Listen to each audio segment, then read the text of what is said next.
이런 마태복음 5장 이하를 우리가 산상설교 그렇게 말을 합니다. 오늘 누가복음 17장은 누가가 또 다른 각도에서 산상설교를 이어가게 됩니다. 오늘 본문의 내용은 크게 보면 앞에 두 가지, 뒤에 두 가지가 등장합니다. 1절에서 4절까지의 내용을 보면 너희가 내 제자라면, 나를 따르는 내 백성이라면 인간관계, 사람과 관계에서 두 가지 기본적인 덕목이 있다라는 것이고요. 5절에서 10절에 이르는 내용은 또 다른 두 가지 덕목을 이야기하시면서 제자의 길, 하나님과의 관계에서 기본적으로 갖춰야 될 덕목을 이렇게 말씀하고 계십니다. 네 가지인데 인간관계에서의 두 가지, 하나님과 관계의 두 가지 인간의 덕목을 이야기하게 됩니다. 1절을 한번 보시기 바랍니다. 예수께서 제자들에게 이르시되 실족하게 하는 일이 없을 수는 없으나 그렇게 하는 자에게는 화로다. 그가 이 작은 자 중에 하나를 실족하게 할진대 차라리 연자맷돌이 그 목에 매어 바다에 던져지는 것이 나으리라. 다시 말하면 예수를 따르는 제자들이라면 다른 사람을 실족시키지 말아라, 이렇게 말하는 겁니다. 우리가 연약한 인간이기 때문에 넘어지지 않을 수는 있으면 좋겠지만 종종 넘어집니다. 그러나 누군가에게 거침돌이 되지 말아라. 누군가를 넘어지게 하는 사람이 되지 말라. 인간관계에서 그리스도를 따르는 제자에 가야 할 덕목으로 제시하게 되는 겁니다. 누구를 실족해 하면 차라리 연자맷돌을 목에 메고 바다에 던져지는 것이 낫다. 이 말씀은 실족시키는 것이 얼마나 큰 죄인가를 말씀하고 계시는 겁니다. 실족시키지 마라. 정말로 함께 주를 찬양하고 예배하는 우리가 그 형제를 실족시키면 되겠느냐, 이런 뜻이죠. 그리고 이어지는 말씀은 용서하라, 그 말입니다. 완벽한 인간은 없다고 그랬습니다. 누구나 실수할 수 있고 또 우리는 넘어질 수 있는 연약한 인간입니다. 여러분, 이 땅에서 완벽한 남자를 찾고 완벽한 여자를 찾은다면 이 땅에 존재하지 않습니다. 없습니다. 주님이 그렇게 말씀하셨고 우리가 보기에도 대단한 사람은 많지만 흠없는 완벽한 인간은 이 땅에 존재하지 않습니다. 완벽한 여자도 없고 완벽한 남자도 없습니다. 그러니까 서로 용서하고 살아라, 그 말입니다. 연약하다는 겁니다. 누구나 허물이 있다. 누구나 단점도 있다. 좋은 점은 칭찬해주고 나쁜 점, 단점이 아픔이 되거든 용서해 주라, 그 말입니다. 그래서 용서를 이야기하시면서 3절을 보십시오. 너희는 스스로 조심하라. 만일 내 형제가 죄를 범하거든 경고하고 회개하거든 용서하라. 죄를 용납하란 말이 아닙니다. 죄는 잘못됐다, 나쁘다, 바른 길을 제시해야 되겠죠. 근데 회개하면 용서하라. 그러면서 만일 하루 7번이라도 내게 죄를 짓고 7번 내게 돌아와 내가 회개하거노라 하면 너는 용서하라. 하루 7번까지 용서해 주라고 그러십니다. 쉽지 않은 일이죠. 그렇지만 주님이 우리에게 하신 일을 기억하라는 겁니다. 하루 7번만 용서해 주셨을까요? 우리가 받은 사랑에 비교해서 우리가 할 수 있는 것은 지극히 작다는 겁니다.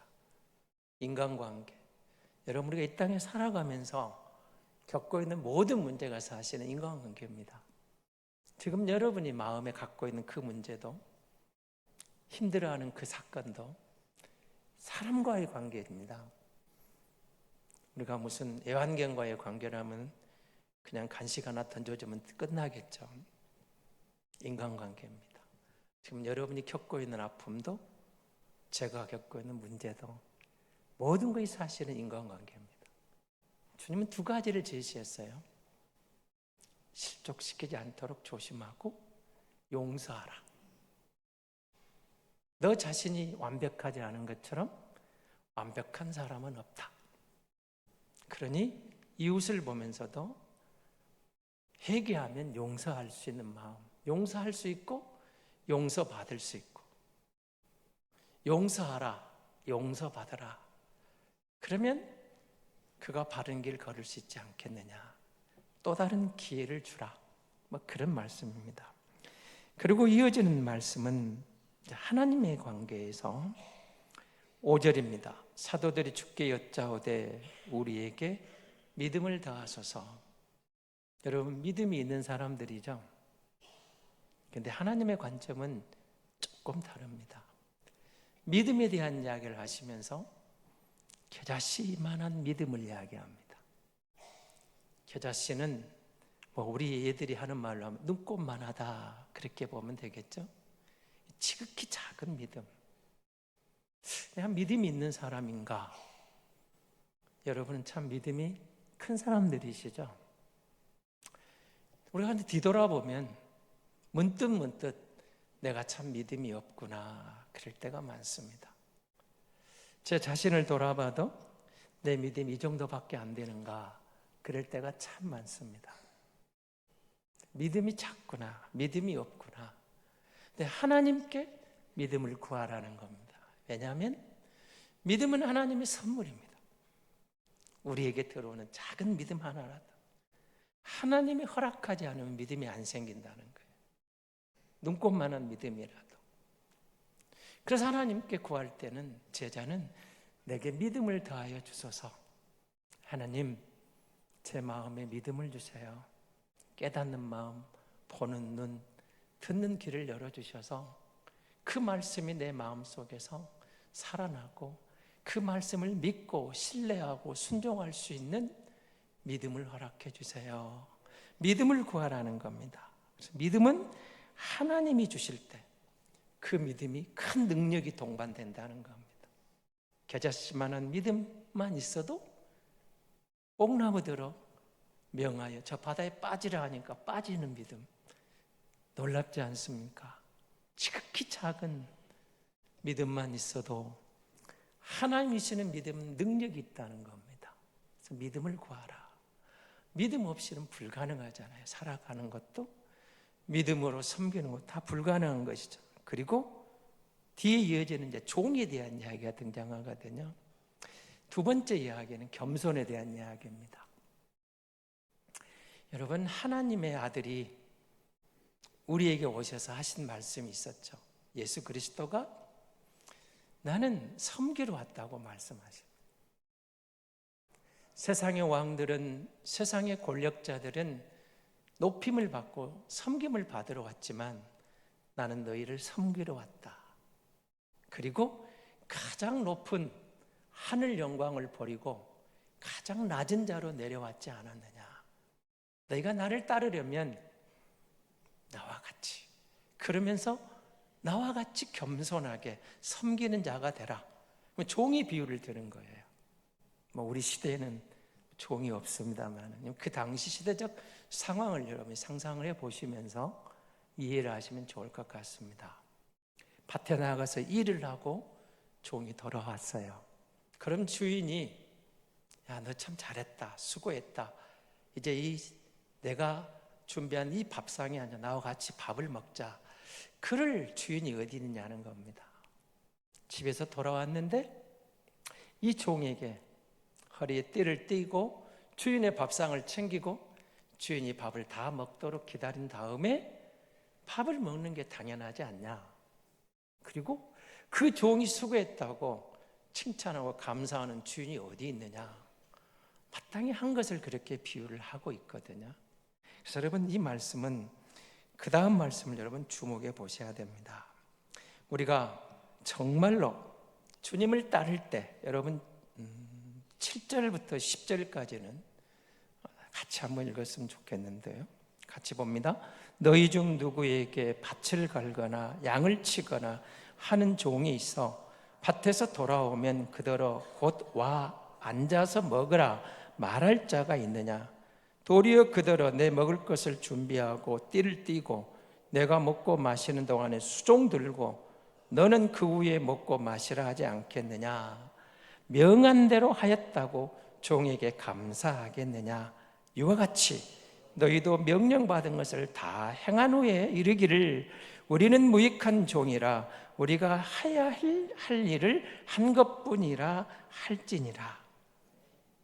수고했는데, 봉사했는데 나는 무익한 종입니다. 마땅히 한 것을 했습니다. 이렇게 이야기를 하는 겁니다. 여러분, 이 말씀 속에는 이런 게 담겨 있습니다. 너희가 아무리 수고하고 봉사하고 헌신한 것 같아도 내가 너에게 해준 것에 비하면은 그야말로 지극히 작은 것에 불과하다. 이런 이야기입니다. 이런 비유를 들 수가 있겠죠. 종이 있는데요. 아쉽게도 자기 주인이 참 악해요. 매일 때려요. 매일 못 오게 해요. 사람 앞에서 망신을 주고 힘들게 합니다. 그런데 종이기 때문에 주인에게 대들 수가 없어요. 매일이 그렇습니다. 사는 게 아니에요. 이 종은 악한 주인 때문에 힘들고 고통스러워요. 그래도 그 길을 가야만 하는데 어느 날 길을 지나가던 부자가 그 모습을 봤어요. 그래서 이렇게 제안을 합니다. 악한 주인에게 그 종을 나에게 파시오. 악한 주인이 팔지 않으려고 하는데 그 부자가 제안을 합니다. 내가 그 종의 10배 값을 줄 테니까 내게 파시오. 그러니까 악한 주인이 어떻게 할 것 같아요? 못 이긴 척하고 팔았습니다. 새 주인을 만났어요. 주인이 비싼 값을 주고 그 종을 데려갔는데 자기 집에 데려온 다음에 이런 일이 벌어집니다. 상처를 싸매주고 마음을 위로해주고 그리고 자기 아들처럼 대해주는 거예요. 자, 여러분 이 종의 입장에서 한번 생각해 보시기 바랍니다. 악한 주인 밑에 있어서 그야말로 힘들었고 어렵던 종인데 학대를 받고 힘들고 고통스러웠는데 새 주인은 비싼 돈을 지급했으니까 더 악하게 자기를 다룰 줄 알았는데 아들처럼 대해주는 거예요. 상처를 싸매주고 마음을 위로해주고. 그러면 여러분 이 종의 입장에서 새 주인을 만나서 그가 무엇을 시킨다, 무슨 일을 시킨다, 무슨 말을 한다, 복종하고 따르고 하는 일이 즐거울까요? 힘들까요? 고맙죠. 자신이 복된 주인의 종으로 살아가는 것, 모든 것이 새 주인의 은혜라는 거예요. 그래서 그 마음을 가지고 이 종의 마음을 생각하고 너희가 내 제자냐, 나를 따르려거든 이런 마음으로 따르는 것. 그래서 많은 일을 했는데 나는 무익한 종입니다. 마땅히 해야 할 일을 한 것밖에 없습니다. 이런 고백, 사실은 쉬운 것 같지만 쉬운 게 아니거든요. 다시 이 본문을 9절, 10절만 제가 두 군데를 가져왔어요. 현대의 성경입니다. 한번 잘 들어보시기 바랍니다. 그렇다고 해서 주인이 그에게 특별히 고마워하지도 않는다. 그는 당연히 해야 할 일을 한 것뿐이다. 이와 마찬가지로 너희가 단순히 내 말에 복종할 것을 가지고 너희 자신이 칭찬받을 가치가 있다고 생각해서는 안 된다. 너희는 마땅히 해야 할 의무를 하였기 때문이다. 세번역 성경은 또 똑같은 부분을 이렇게 기록합니다. 그 종이 명령한 대로 하였다고 해서 주인이 그에게 고마워하겠느냐? 이와 같이 너희도 명령을 받은 대로 다 하고 나서 우리는 쓸모없는 종입니다. 우리는 마땅히 해야 할 일을 한 것뿐입니다. 여러분 쉬울 것 같습니까? 쉽지 않을 것 같습니까? 쉬울 것 같으면 사실은 쉽지 않습니다. 왜냐하면 사람의 본성은 누군가에게 한 것에 대한 인정을 받고 싶거든요. 부부 간에도 그렇죠. 부모와 자식 간에도 그렇죠. 성도 간에도, 성도와 목사 간에도, 여러분 직장에서 동료들과 윗사람과 아랫사람 관계에서도, 이웃의 삶 속에서도 사람은 내가 한 것에 대해 인정받을 때 칭찬받고 싶고, 그 인정해 줄 때 더 신바람이 나고 일하는 즐거움이 있는 겁니다. 그런데 그걸 다 했는데 나는 무익한 종입니다. 나는 아무 가치가 없습니다. 나는 쓸데없는 종입니다. 마땅히 해야 할 일을 했습니다. 이렇게 하기가 쉬울 것 같지만 쉬운 일은 아닙니다. 그런데 주님이 이렇게 하라는 이유가 있겠죠. 한번 여러분 생각해 보십시오. 우리가 믿음으로 산다는 것, 주님을 따른다는 것, 제자의 길은 사실은 헌신의 길입니다. 섬김의 길이고 헌신의 길인데 한번 생각해 보세요. 평생을 다해 물질을 들여 헌금했는데 나는 무익한 종입니다. 평생 교회를 섬기고 이웃을 섬기고 선교에 동참하고 희생하며 살아왔는데 나는 무익한 종입니다. 해야 할 일을 한 것뿐입니다. 라고 말하기가 쉬울 것 같지만 쉽지는 않습니다. 근데 그것은 우리가 평생 받은 하나님의 은혜를 생각하고 그 은혜가 그것과는 비교 대상이 아니라 더 큽니다. 사탄의 종이었던 나를, 우리를 위해 하나님의 아들을 십자가에 내어주셨습니다. 지옥의 백성이었던 우리를 값없는 은혜로 천국 백성 삼아주셨습니다.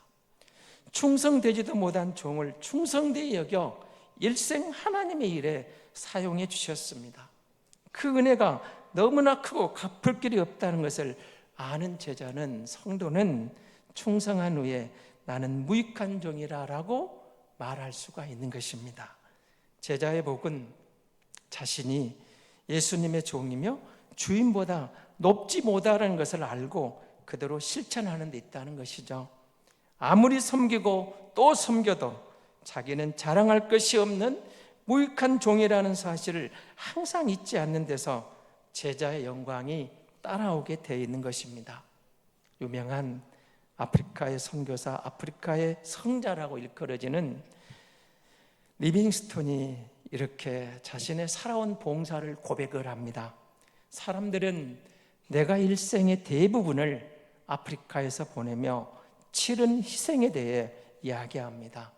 그러나 우리가 하나님께 진 큰 빚, 결코 갚을 수 없는 그 빚의 극히 일부를 갚은 것에 불과한 것이 어찌 희생이라고 할 수 있겠습니까? 경건한 생활 속에, 활동 속에서 그 자체의 최고의 보답, 즉 선한 일을 행한다는 자각, 마음의 평온, 내세에 있을 영광스러운 운명에 대해 밝은 희망을 가져다 주는 것이 희생입니까? 나는 결코 희생한 일이 없습니다. 우리를 위하여 자기를 희생하신 그리스도의 큰 사랑을 안다면 어떤 충성도 결코 희생은 안 될 것입니다. 그렇게 큰 희생을 해놓고도, 헌신해놓고도 나는 무익한 종입니다 라고 고백하는 것 쉽지 않지만 충성된 믿음의 선지들은 그렇게 고백할 수가 있었습니다. 그리고 주님의 마음은 어떤 의미에서 우리에게 그걸 요구했을까요? 나를 따르라. 주님은 우리를 이 땅에 인정해 주기를 싫었을까요? 앞뒤가 꽉 막힌 주님이 정말 주님 홀로 영광 받고 싶어서 그랬을까요? 그렇지 않습니다. 우리를 진정으로 복을 주고 싶은 주님의 마음이 여기에 담겨 있습니다. 이 세상이 다가 아니고 천국이 있기 때문에 그렇게 하라고 하셨습니다. 천국에서 큰 자로 영원히 복받게 해주시려고 그렇게 하라고 주님이 말씀하셨다는 겁니다. 이 땅에서는 주인 대신 주님처럼 섬기는 자가 되어라. 작은 자가 되어라. 천국에서는 큰 자로 영원히 왕노릇 할 수 있도록 내가 보장하겠다. 그런 뜻입니다. 이 땅에서 자신을 낮춤으로 천국에서 영원히 높여주시기 위해서 주님은 우리에게 그렇게 말씀하시는 거죠. 하나님이 우리에게 아들을 내어주신 희생이 주님을 위해 우리가 한 희생보다 큽니다. 하나님이 우리를 용서해 주신 은혜가 교회를 위해 희생한 우리 희생보다 큽니다. 예수님이 십자가에서 우리의 죄값을 지불해 주신 것이 우리가 드린 헌금보다 큽니다. 우리 일생 동안 주신 하나님의 복이 우리가 교회를 위해 드린 봉사보다 큽니다. 지옥에 갈 수밖에 없던 우리를 천국 백성을 옮겨주신 은혜가 우리가 드린 눈물보다 땀보다 큽니다. 죽을 병에서 치료해 주신 은혜가 우리가 교회를 위해 충성한 것보다 큽니다. 탈선한 자녀들을 바른 길로 돌이켜 주신 은혜가 우리가 선교를 위해 드린 헌신보다 큽니다. 일생 성령과 동행할 수 있게 해주신 그 은혜가 평생 새벽기도에 동참하며 헌신했다 하는 내 기도 생활보다 더 은혜가 큽니다. 주님의 제사는 자신이 하나님께 드린 헌신의 무게보다 하나님이 자신에게 주신 은혜가 그 무게가 훨씬 무겁다는 것을 아는 사람들이 제자들입니다. 그래서 충성한 후에는 나는 무익한 종입니다, 하여야 할 일을 하였을 뿐이라고 받고 이렇게 고백할 수밖에 없는 사람들이 주님의 진정한 제자라는 것입니다. 유명한 마이트 로이드 존스 목사님은 영적 침체와 치유에서 이렇게 말합니다. 처음에도 은혜요, 마지막에도 은혜입니다. 그러므로 당신이나 내가 죽음의 침대에 눕게 될 때에 우리를 위로하고 도와주며 힘있게 할 것은 처음부터 우리를 도와주었던 바로 그 은혜입니다. 우리가 어떻게 살았는가, 혹은 우리가 무엇을 했는가가 문제가 아니라 우리 주 예수 그리스도 안에 있는 하나님의 은혜가 바로 문제입니다. 그리스도인의 삶은 은혜로 시작하여 은혜로 지속되고 은혜로 끝납니다. 은혜는 참으로 놀라운 신비로운 길입니다. 나의 나된 것은 오직 하나님의 은혜입니다. 내가 아니요 나와 함께 하시는 하나님의 은혜로다. 이 은혜의 비밀이 깨달은 자가 믿음 있는 사람들입니다. 여러분, 우리 김동호 목사님 아시겠죠? 인퇴하셨는데 그분이 책에다가 이렇게 적어놨더라고요. 자신이 전도사로 봉사할 때 그 섬기는 교회에 훌륭한 장로님이 한 분 계셨답니다.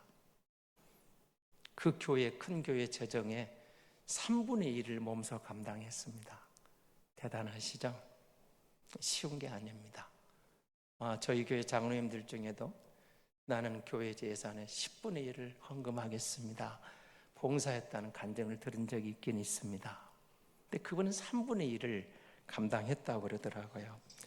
근데 어느 날 자기가 섬기는 주일학교에 좀 문제가 있어서 그 장로님을 찾아갔답니다. 장로님, 그 장로님 힘이 있으니까 이것 좀 해결해 주세요 그랬답니다. 근데 그 장로님이 이렇게 말했답니다. 할 수 없습니다. 아주 정중하게 거절을 합니다. 평소에 당신을 많이 도와주고 힘이 되어준 장로님인데 거절해서 의아했는데 그분이 이렇게 말했습니다. 전도사님, 알다시피 제가 교회 헌금을 좀 많이 하지 않습니까? 그래서 저는 당회에 가서 말을 잘 안 합니다. 말을 많이 하든 연보를 많이 하든 둘 중에 하나만 많이 해야지 둘 다 많이 하면 좋지 않습니다. 연보를 많이 하기 때문에 말을 많이 해서는 안 된다는 그 말은, 그 생각은 생각처럼 쉬운 일은 아닙니다. 내가 이만큼 했는데, 내가 이만큼 봉사했는데, 내가 이만큼 내놨는데 알아주라는 것이 인간의 본성이죠. 그런데 주님이 우리에게 섬기시면서 하신 것, 연보를 많이 하든 말을 많이 하든 둘 중에 하나만 해야 한다는 말씀은 바로 그 섬김의 길에 들어선 제자의 모습 아닐까요? 그 김동호 목사님이 이렇게 말합니다. 이 말씀, 연보를 많이 하든 말을 많이 하든 둘 중에 하나만 해야 한다는 말씀은 자기 평생에 잊을 수 없는 근사한 명언 중에 명언이 되었다라고 적고 있습니다. 사랑하는 성도 여러분, 우리는 모두 주님의 제자입니다. 앞서 가신 우리 선생님이신 주님이 가신 길을 따르는 믿음의 백성이요 제자들입니다.